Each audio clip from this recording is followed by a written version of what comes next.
สวัสดีค่ะยินดีต้อนรับเข้าสู่ช่องโปจกสรัม Ya halo guys, selamat datang kembali di Pojok Seram. Hari ini gue akan menceritakan lanjutan film analogi dari Thailand yang berjudul School Tales The Series episode 8. Hayo kita mulai.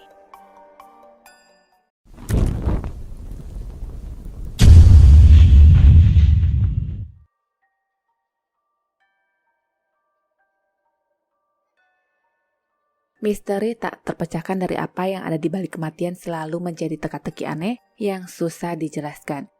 Cerita hantu pasti selalu ada di setiap sekolahan yang diceritakan dari murid ke murid lainnya, dari generasi ke generasi yang tak ada habisnya. Cerita itu sendiri diceritakan ulang, dipelintir, diputar balikan sampai asal-usulnya pun menghilang. Kisah hantu diciptakan dari kegelapan dan rasa takut yang mengakar di dalam hati murid yang membayangkan sekolah di malam hari sebagai alam tempat roh berkeliaran. Hantu sendiri diciptakan dari ketakutan bawah sadar manusia akan kematian. Semua orang takut mati, jadi kita sendiri menciptakan ide kehidupan setelah kematian untuk terus ada dan menjadi abadi.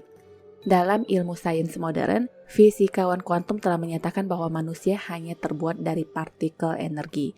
Pada saat otak berhenti bekerja dan jantung berhenti berdetak, maka semua partikel akan menghilang. Jadi, inti dari semua ini adalah kehidupan setelah kematian. Roh apalagi hantu tidak pernah ada menurut murid bernama Boyd ini. Satu lagi yang menarik, secara statistik hampir 80% orang yang mengaku melihat hantu adalah orang dengan gangguan jiwa. Kalimat itu pun mengakhiri sesi presentasi soal hantu yang ditutup dengan tepuk tangan para penonton. Malamnya, Boyd chattingan dengan beberapa temannya dan mereka menyebut sebuah aplikasi yang bernama Zing.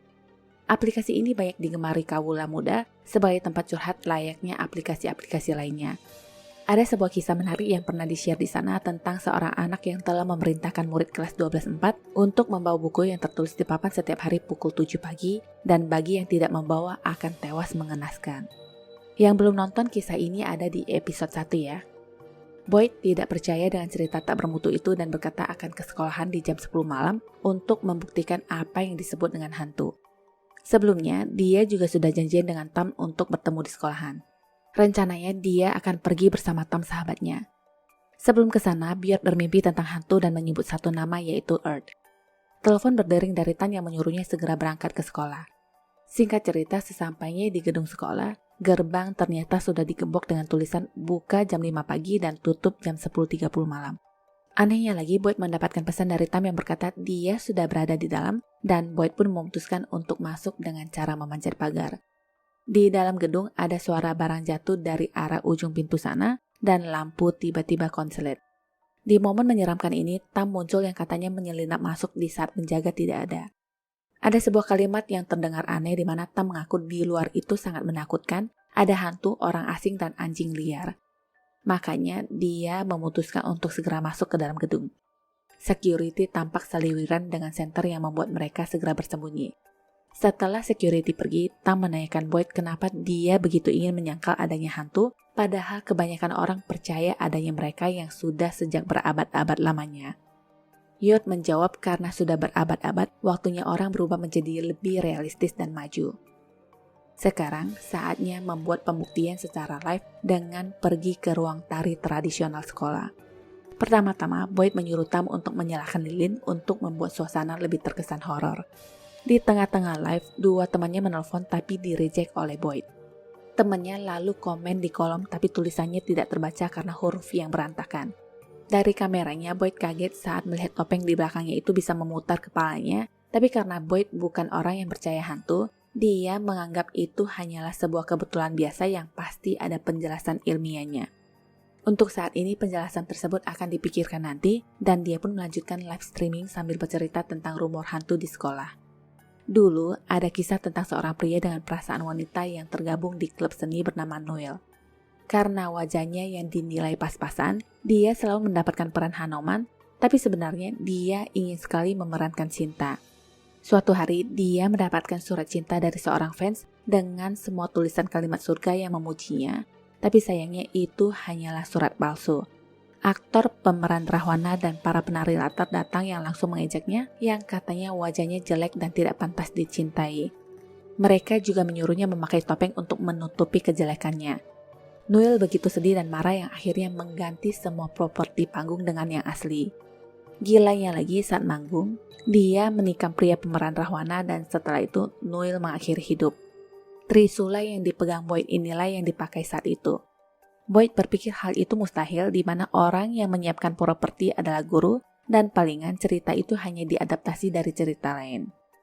Kenyataannya lagi pria pemeran Rahwana itu masih hidup sampai sekarang yang bernama Art. Kalau tidak percaya, cari saja di Facebook namanya.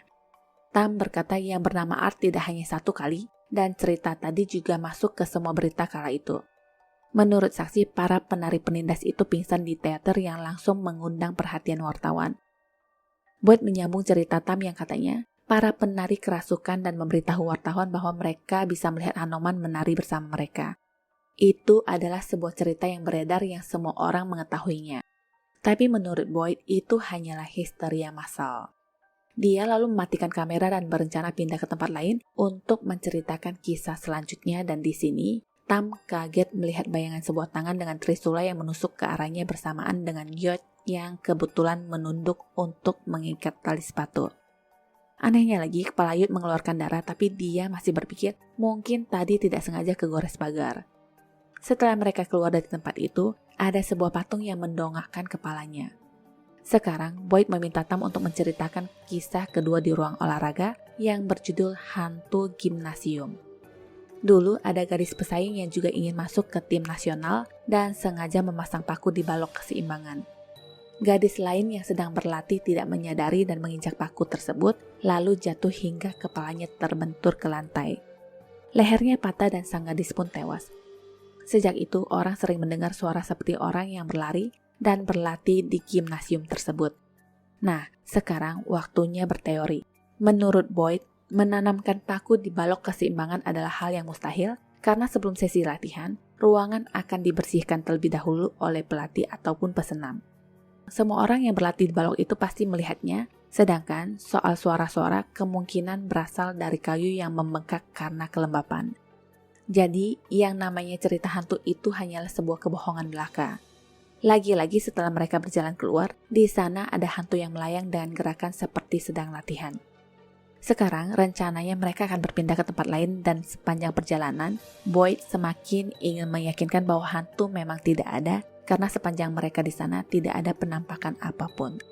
Tapi Tam, dia pasti tidak berpikir sama walaupun tidak berkata apa-apa soal apa yang dilihatnya tadi. Tam lalu menceritakan kisah ketiga. Suatu hari ada dua orang sahabat yang ingin menyangga tentang cerita hantu di sekolahan dan ketika mereka pergi ke tempat terakhir yaitu lantai atas sekolahan yang ditutup, mereka memutuskan untuk memainkan sebuah permainan di sana. Aturannya, mereka memilih kepala atau ekor di sebuah koin dan jika menang, maka sang pemenang bisa meminta apapun kepada yang kalah. Boyd langsung menyela yang katanya itu bukan salah satu cerita hantu di sekolah karena dia sama sekali tidak pernah mendengar kisah yang satu ini. Dia menuduh cerita ini pastilah karangan Tam, tapi Tam berkata dia mendengarkan dari orang lain yang tak dikenalnya. Karena itu, Boyd berkata itu cerita yang tidak valid dan memutuskan untuk menyudahi kegiatan mereka di sekolah. Intinya hantu tidak pernah ada dan di tempat lain, loker tiba-tiba terbuka sendiri. Tam sendiri percaya adanya hantu hanya saja manusia tidak bisa melihatnya. Lampu tiba-tiba padam dan di ujung sana ada sosok penari tradisional yang disorot lampu, disertai lantunan musik. Tam terlihat cemas sedangkan Boyd menganggap ini pastilah lelucon yang sengaja dibikin orang. Dia pun berjalan mendekati sosok penari itu dan menanyakan siapa dia. Dari yang satu sekarang menjadi dua yang siap menari. Boyd masih dengan rasa penasarannya yang melihat setiap pergerakan sedangkan Tam meneriakinya untuk segera kembali. Baru saja dia menoleh, dua penari itu sudah berdiri dekat sekali dengannya. Di sini Boyd baru merasa takut dan berlari kembali tapi dia dihalangi oleh sosok hantu penari lainnya. Boyd dikepung dan diperlihatkan wajah yang menakutkan. Keduanya langsung berlari pergi dan sesampainya mereka di ruang olahraga, Boyd berpikir Tamlah yang sudah merencanakan ini semua. Tam menyanggah tuduhannya dan Boyd mengira pasti ada orang lain yang sengaja ingin mengerjai mereka berdua. Suara pintu terbuka dan mereka segera bersembunyi. Seorang gadis berjalan masuk dan berlatih di papan keseimbangan. Dia lalu terjatuh dan tewas mengerikan seperti apa yang dikisahkan. Gadis yang tewas tadi tiba-tiba menggerakkan badannya dan merangkak mendekati mereka. Keduanya langsung ingin kabur tapi teralis pintu menutup sendiri dan mengurung mereka di dalam. Kaki Boyd ditarik dan hantu itu semakin mendekatkan wajahnya ke Boyd dengan kondisi kaki yang patah. Kalau udah begini, akankah kau tidak percaya adanya hantu? Keduanya berlari ke arah jalan keluar lain dan menuju ke lantai atas. Hantu Hanoman dan para penari sendiri masih eksis. Lampu tiba-tiba padam dan sesampainya di lantai atas, Tam dicekik oleh hantu Noel yang lalu dihempaskannya. Yang diincar adalah Boyd dan beruntungnya mereka masih bisa lolos, tapi masalahnya sekarang di atas sana ada sebuah pintu yang terlihat menakutkan. Tam berpikir mereka harus tetap naik karena hantu ada di lantai bawah, sedangkan Boyd merasa sebaiknya mereka turun untuk mencari jalan keluar lain. Di saat seperti ini, Tam mengeluarkan sebuah koin dan membuat taruhan. Seperti yang mau diceritakan Tam sebelumnya, yang kalah harus mengikuti yang menang. Sebenarnya Boyd tidak ingin bertaruh tapi Tam memilihkan ekor untuknya. Koin dilempar dan yang keluar adalah kepala. Itu artinya Tam menang dan sekarang Tam memerintahkan untuk naik. Boyd terdiam dan Tam bertanya apakah dia berencana meninggalkannya seperti yang dulu pernah dia lakukan. Jadi ceritanya dulu ada dua orang sahabat yang juga melakukan taruhan bernama Boyd dan Earth. Singkat cerita, yang keluar ekor dan pemenangnya adalah Boyd. Dia lalu menyuruh Earth untuk membuka pintu atas dan memastikan apakah ada hantu di sana. Dia tiba-tiba berteriak minta tolong sambil menangis ketakutan. Boyd tidak bergegas menolong, malah meninggalkan temannya sendiri. Sejak hari itu, Earth tidak lagi masuk sekolah, sedangkan Boyd melanjutkan hidup normalnya di sekolah. Mengingat dosa masa lalunya, Boyd pun menangis sedih. Tam mengingatkan perkataannya tadi tentang apa yang tidak bisa kamu lihat, belum tentu itu tidak ada. Kenyataannya, Boyd hanya berusaha menemukan setiap teori untuk menyanggah keyakinan semacam ini agar bisa melanjutkan hidup normal. Boyd berpegang teguh dengan keyakinannya, namun di hatinya, dia tahu sebenarnya ini semua nyata. Telepon berdering dari temannya yang menyuruhnya untuk membaca obrolan di grup.